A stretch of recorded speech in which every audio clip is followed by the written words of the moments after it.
हमारा देश एक ऐसे समय से गुजर रहा है जहां सब इस बात से चिंतित हैं कि क्या युद्ध होगा या युद्ध हो रहा है।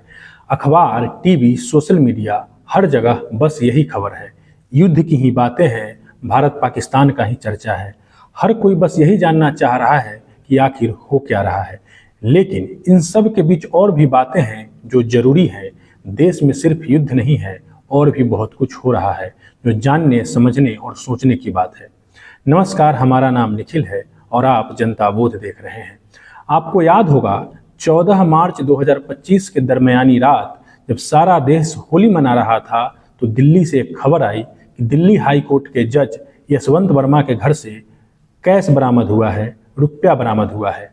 यह मामला जस्टिस वर्मा के घर में लगे आग से भी ज़्यादा तेजी से पूरे देश में फैल गया, चर्चा का विषय बन गया। जिसने भी सुना सोच में पड़ गया, क्योंकि किसी जज के घर में इतना सारा पैसा मिलने का यह पहला मामला था।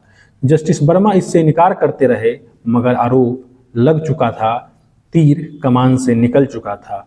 जले हुए नोट के फोटो सामने आ चुके थे। न्यायपालिका को अपनी साख बचानी थी, जनता में विश्वास बनाए रखना था। तो सुप्रीम कोर्ट के चीफ जस्टिस संजीव खन्ना ने 21 मार्च को मामले की जांच के लिए 3 जजों की एक कमेटी बना दी। जांच कमेटी में पंजाब हरियाणा हाई कोर्ट के chief justice Sheel Nagu, Himachal Pradesh high court के चीफ जस्टिस जीएस संधवालिया और कर्नाटक हाई कोर्ट के जस्टिस अनु शिवरामन शामिल थे। कमेटी ने 25 मार्च से जस्टिस वर्मा के दिल्ली स्थित आवास पर मिले रुपए की जांच शुरू की। इस बीच आरोपी जस्टिस वर्मा को दिल्ली से इलाहाबाद ट्रांसफर कर दिया गया, यानी उन्हें दिल्ली से इलाहाबाद भेज दिया गया, लेकिन उन्हें किसी भी तरह के न्यायिक कामों से दूर रखा गया। जांच कमेटी ने 4 मई को सीजेआई संजीव खन्ना को अपनी रिपोर्ट सौंपी थी। जांच की रिपोर्ट आने के बाद सीजेआई संजीव खन्ना ने यशवंत वर्मा से उनका जवाब पूछा था। यशवंत वर्मा ने चीफ जस्टिस को भेजे जवाब में खुद को बेगुनाह और साजिश का शिकार बताया। लेकिन 3 हाई कोर्ट के जजों की जांच समिति ने यशवंत वर्मा को अपनी जांच में दोषी पाया है। संजीव खन्ना ने आरोप की पुष्टि के बाद जस्टिस वर्मा को इस्तीफा देने के लिए कहा, लेकिन उन्होंने इनकार करते हुए खुद को साजिश का शिकार बताया। अब इस मामले में सीजेआई संजीव खन्ना ने जस्टिस वर्मा के खिलाफ महाभियोग चलाने की सिफारिश की है। सुप्रीम कोर्ट के चीफ जस्टिस ने जांच कमेटी की रिपोर्ट और जस्टिस वर्मा का जवाब 6 मई को राष्ट्रपति द्रौपदी मुर्मू और प्रधानमंत्री को भेज दिया है। अब यह मामला राष्ट्रपति के हाथ में है। राष्ट्रपति मामले को अपने स्तर से देखने परखने के बाद अगर जांच कमेटी की रिपोर्ट सही पाती हैं तो महाभियोग की प्रक्रिया चलाने के लिए मामले को संसद में भेजा जाएगा। संसद के दोनों सदनों में महाभियोग चलाने का प्रस्ताव रखा जाएगा।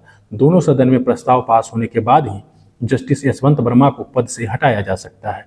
इस प्रक्रिया में लंबा समय लग सकता है, लेकिन कितनी लंबी प्रक्रिया होगी यह मूलतः केंद्र सरकार के हाथों में है।